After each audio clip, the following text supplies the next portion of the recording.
Hello दोस्तों, प्रिया histology में आप सबका स्वागत है।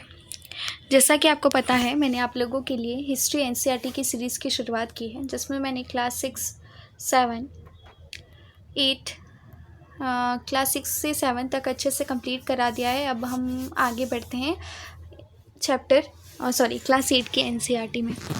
ठीक है दोस्तों, तो क्लास 8 की एनसीईआरटी में हमने चैप्टर 1 की शुरुआत कर दी थी, जिसका नाम है प्रारंभिक कथन, कैसे, कब और कहाँ। यहाँ तक हमारा हो चुका था। हम यहाँ से शुरू करते हैं। यहाँ से मिल की राय में ब्रिटिश शासन भारत को सभ्यता की राह पर ले जा सकता था। इस काम के लिए ज़रूरी था कि भारत में यूरोपीय शिष्टाचार, कला, संस्थानों और कानूनों को लागू किया जाए। मिल ने तो यहाँ तक सुझाव दिया था कि अंग्रेज़ों को भारत के सारे भूभाग पर कब्जा कर लेना चाहिए, ताकि भारतीय जनता को ज्ञान और सुखी जीवन प्रदान किया जा सके। उनका मानना था कि अंग्रेज़ों की मदद के बिना हिंदुस्तान प्रगति नहीं कर सकता। क्या हुआ था ना दोस्तों, जब अंग्रेज़ आए थे भारत, तो उनको ऐसा लगता था कि भारत जो है सिर्फ अंधविश्वासों में डूबा हुआ देश है। ये सिर्फ पूजा पाठ ही कर सकता है, ये और कुछ नहीं कर सकता है। लेकिन जैसे जैसे वो आगे बढ़ते गए, फिर उन्होंने देखा कि भारत ऐसा देश है जहाँ पे हमें शिष्टाचार, कला, ये सारे संस्थानों की स्थापना करने की ज़रूरत है। उसका रीज़न ये था दोस्तों कि अंग्रेज़ चाहते थे कि हम ऐसी नस्ल, वो कहते थे कि हम भारत में ऐसी नस्ल तैयार करना चाहते हैं जो कि दिखने में तो एकदम ही भारतीय हो, लेकिन खून से एकदम अंग्रेज़ हो। तो उन्होंने सोचा हम भारतीय भूभाग पर क्या कर लेते हैं, कब्जा कर लेते हैं, जिससे कि हम लोग क्या करेंगे, जो भी भारतीय जनता उनको सुखी और ज्ञान प्रदान करेंगे। इतिहास की इस धारणा में अंग्रेजी शासन प्रगति और सभ्यता का प्रतीक था। अंग्रेजी शासन से पहले सारा अंधकार का दौर था। ठीक है, इस तरह की धारणा को स्वीकार किया जा सकता है। अंग्रेज़ों ने ना ऐसा सोचा कि मैं पूरी जनता में, पूरी भारतीय जनता में ऐसी बातें फैला दूंगा कि जब से अंग्रेज़ आए तब से ही आप लोगों का कल्याण हो रहा है, क्योंकि जब तक अंग्रेज़ नहीं थे तब तक तो आप लोग का देश पूरा अंधकार में डूबा हुआ था। ऐसा अंग्रेज लोग सोच रहे थे कि हम भारतीयों को करेंगे। क्या इतिहास के किसी दौर को हिंदू या मुसलमान दौर कहा जा सकता है? क्या इन सारे दौरों में कई तरह के धर्म एक साथ नहीं चलते थे? किसी युग को केवल उस समय के शासकों के धर्म के हिसाब से तय करने की ज़रूरत क्या है? अगर हम ऐसा करते हैं तो इसका मतलब यह कहना चाहते हैं कि औरों के जीवन और तौर तरीक़ों का कोई महत्व नहीं होता है। इन्होंने क्या कहा, इतिहासकार कहते हैं कि जो भी राजा महाराजा राज करेगा उसके हिसाब से क्या होगा, शासन। ठीक है, तो जो भी राजा महाराजा रहेगा उसके हिसाब से शासन चलेगा, उसके हिसाब से नियम कानून सब बनेंगे। अंग्रेजों द्वारा सुझाए गए वर्गीकरण से अलग हटकर इतिहासकार भारतीय इतिहास को आमतौर पर प्राचीन, मध्यकालीन और आधुनिक काल में बांट कर देखते हैं। बहुत इंपॉर्टेंट है। हमारी भारत को इतिहासकार ने, कौन से इतिहासकार, अंग्रेजी इतिहासकार ने कितने भागों में बांटा है? 3 भागों में, प्राचीन, मध्यकालीन, आधुनिक। इस विभाजन की भी अपनी समस्याएं हैं। इतिहास को इन खंडों में बांटने की यह समझ भी पश्चिम से आई है। पश्चिमी आधुनिक काल को विज्ञान, तर्क, लोकतंत्र, मुक्ति और समानता जैसी आधुनिकता की ताकतों के विकास का युग माना जाता है। उनके लिए मध्यकालीन समाज वे समाज थे जहाँ आधुनिक समाज की विशेषताएं नहीं थी। क्या बोला गया है कि जब अंग्रेजी इतिहासकार ने क्या हुआ, भारत को 3 भागों में बांटा, लेकिन इसमें भी कई मतभेद देखने को मिले। कुछ ने कहा कि मध्यकाल जैसा कोई काल था ही नहीं। ठीक है, सिर्फ आधुनिक काल था जिसमें विज्ञान, तर्क, लोकतंत्र, मुक्ति और समानता जैसी आधुनिकता की ताकतों के विकास का युग माना जाता है। इनके लिए मध्यकालीन समाज वे समाज थे जहाँ पर आधुनिक समाज की ये विशेषताएं नहीं थी। क्या हम अपने अध्ययन के लिए आधुनिक काल की इस अवधारणा को बिना सोचे विचारे ऐसे ही अपना सकते हैं? जैसा कि आप इस किताब में देखेंगे, अंग्रेज़ों के शासन में लोगों के पास समानता, स्वतंत्रता या मुक्ति नहीं थी। ठीक है दोस्तों, किसके शासनकाल में? अंग्रेज़ों के काल में। जब अंग्रेज़ लोग आए थे ना, तो लोगों के पास समानता, स्वतंत्रता नहीं थी, मुक्ति नहीं थी, वो आज़ाद नहीं थे। उन्हें सारे काम अंग्रेज़ों से पूछ कर करने पड़ते थे। और मान लो उन लोगों ने कुछ ऐसा काम कर भी दिया जिसमें अंग्रेज़ों का कोई हस्तक्षेप नहीं हो, या फिर वो उस काम को नहीं जानते हो, तो उसमें उन्हें बहुत सारा पनिशमेंट, सज़ा झेलनी पड़ती थी अंग्रेज़ों की। बहुत सारे इतिहासकार ने इस युग को औपनिवेशिक युग कहा। ठीक है दोस्तों, बहुत इंपॉर्टेंट है कि इतिहासकार ने इस युग को कौन सा युग कहा, औपनिवेशिक युग। क्यों? देखो, मैं आपको ना सबसे पहले औपनिवेशिक का मतलब बताना चाहती हूँ। औपनिवेशिक का मतलब होता है उपनिवेश।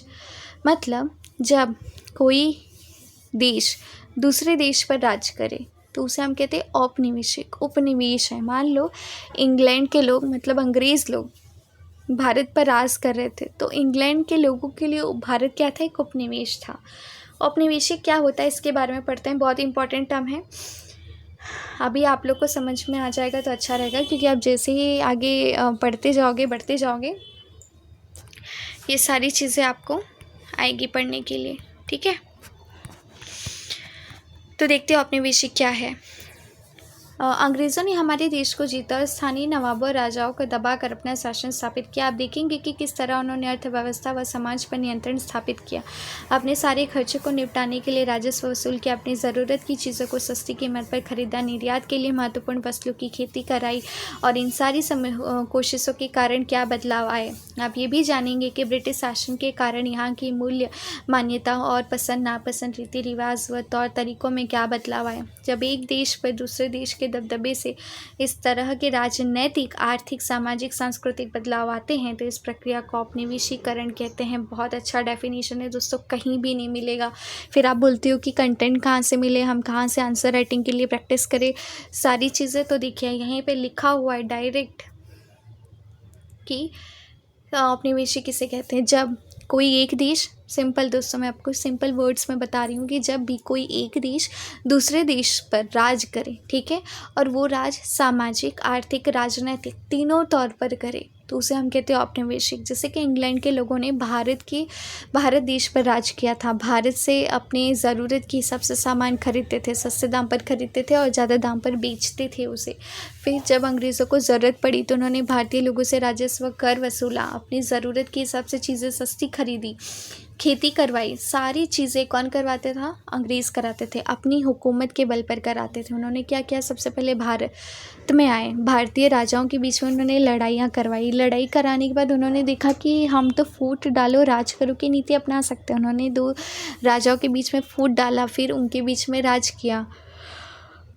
ऐसे करते करते उन्होंने बहुत सारा अपना एक अच्छी खासी पैंठ बिठा दी, अपनी ही सत्ता उन्होंने स्थापित कर दी। लेकिन जल्दी आप ये समझ जाएंगे कि सारे वर्ग और समूह इन बदलावों को एक ही ढंग से अनुभव नहीं कर रहे थे, इसलिए इस किताब को हमारे अतीत नाम दिया गया है। ठीक है दोस्तों, इस किताब को क्या नाम दिया गया है? हमारा अतीत, मतलब हमारा पास्ट। हमारा पास्ट कैसा था, ठीक है, क्योंकि देखो हम कुछ चीज़ें हम बदल नहीं सकते, इसलिए उसे वैसा नाम दिया गया है। हम किस तरह जानते हैं? भारतीय इतिहास के पिछले 250 साल का इतिहास लिखने के लिए इतिहासकार कौन से स्रोत का इस्तेमाल करते हैं? बहुत इंपॉर्टेंट है।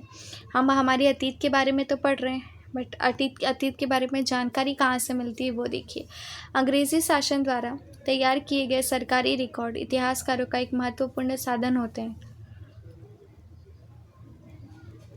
अंग्रेज़ों की मान्यता थी कि चीज़ों को लिखना बहुत ही महत्वपूर्ण होता है। उनके लिए हर निर्देश, हर योजना, नीतिगत फैसले, सहमति, जांच को साफ साफ लिखना ज़रूरी था। किसके लिए दोस्तों? अंग्रेज़ों के लिए। अंग्रेज़ लोग जो थे ना, बहुत ही वो सटीक तौर पे बनाते थे अपना, जो भी उनकी पॉलिसीज़ होती थी, मतलब एकदम सटीकता होती थी। जो भी नियम कानून बनाते थे वो लिखते थे प्रॉपर, अपना हिसाब किताब लिखते थे, A to Z हर चीज़ें वो लिखते थे। और उनकी लिखी हुई चीज़ें ही हमें आज काम दे रही हैं, क्योंकि हम पता लगा पा रहे हैं कि उन्होंने कैसा एक व्यवस्था स्थापित किया था। ऐसा करने के बाद चीज़ों का अच्छी तरह से अध्ययन किया जा सकता था, उन पर वाद विवाद किया जा सकता था। इस समझदारी के चलते ज्ञापन, टिप्पणी पर प्रतिवेदन पर आधारित शासन की संस्कृति पैदा हुई।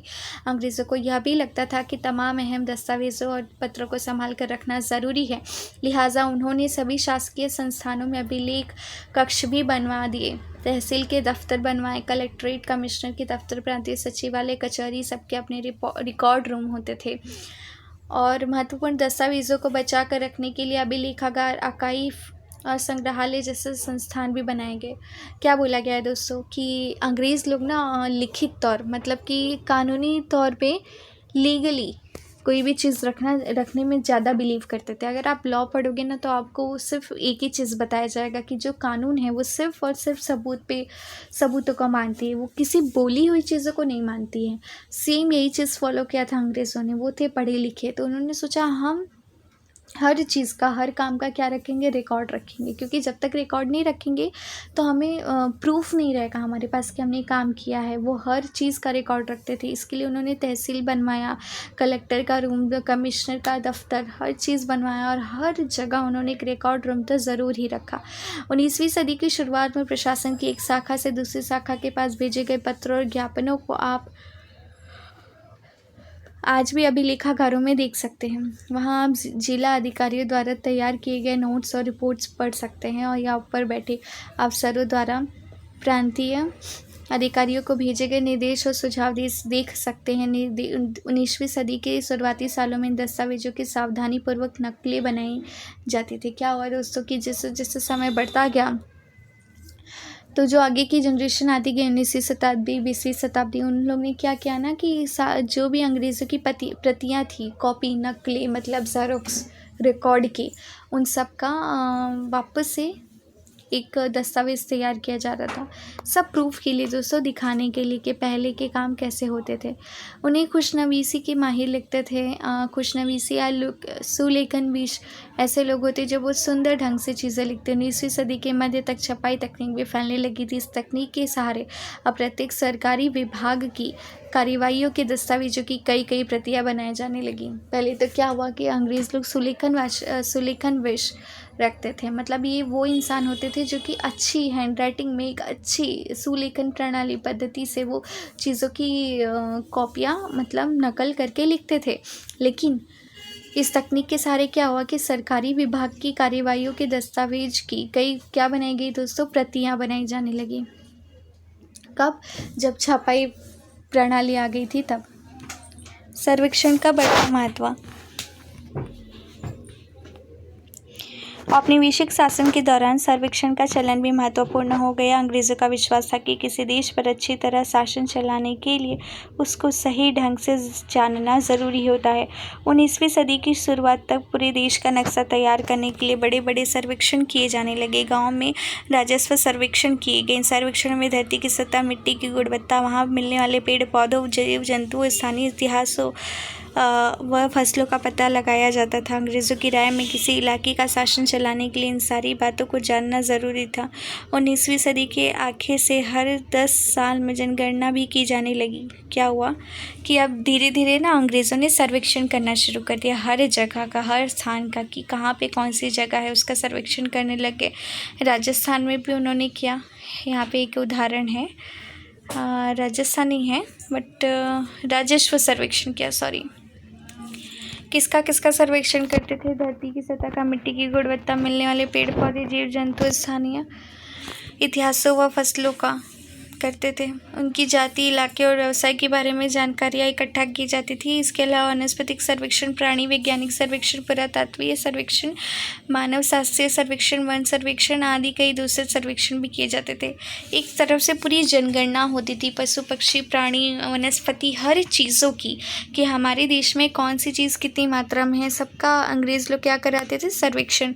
वो भी अपनी लाभ के लिए ही, अपने मतलब कि उनका एक व्यक्तिगत लाभ होता था। उससे वो सोचते थे कि हम सारी चीज़ों का सर्वेक्षण कराएंगे तो हमें पता चलेगा कि इस देश में कितने खजाने, कितनी समृद्धि है, कौन सी जगह कौन सी वनस्पति अत्यंत महत्वपूर्ण है, कौन सी प्राणी बहुत अच्छे हैं जिनका व्यापार किया जा सकता है, कौन सी फसलें बहुत अच्छी हैं, किस प्रकार की कृषि होती है, किस प्रकार का उद्योग चलता है, सभी A to Z सभी चीज़ों का क्या होता था? रिकॉर्ड्स। अधिकृत रिकॉर्ड से क्या पता नहीं चलता। रिकॉर्ड्स की इस विशाल भंडार से हम बहुत कुछ पता लगा सकते हैं, फिर भी इस बात को नज़रअंदाज नहीं किया जा सकता है कि ये सारे सरकारी रिकॉर्ड हैं। ठीक है, फिर इससे हमें यही पता चलता है कि सरकारी अफसर क्या सोचते थे, उनकी दिलचस्पी किन चीज़ों में थी, बाद के लिए वे किन चीज़ों को बचाए रखना चाहते थे। इन रिकॉर्ड्स में हमें ये समझने में हमेशा मदद नहीं मिलती कि देश के दूसरे लोग क्या महसूस करते थे, उनकी कार्रवाइयों की क्या वजह थी। ठीक है, मान लो दोस्तों, कोई एग्जांपल देती हूँ, मैं कोई सर्वेक्षण करा रही हूँ।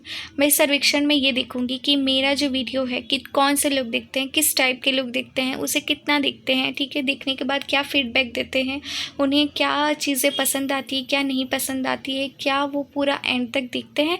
अगर मैं सारा सर्वे कराऊँ, ठीक है, तो फिर मुझे ये नहीं पता चल पाएगा कि आप लोग क्या सोचते हो। सिर्फ आपके कमेंट्स की वजह से, आपके फीडबैक की वजह से मैं समझ सकती हूँ।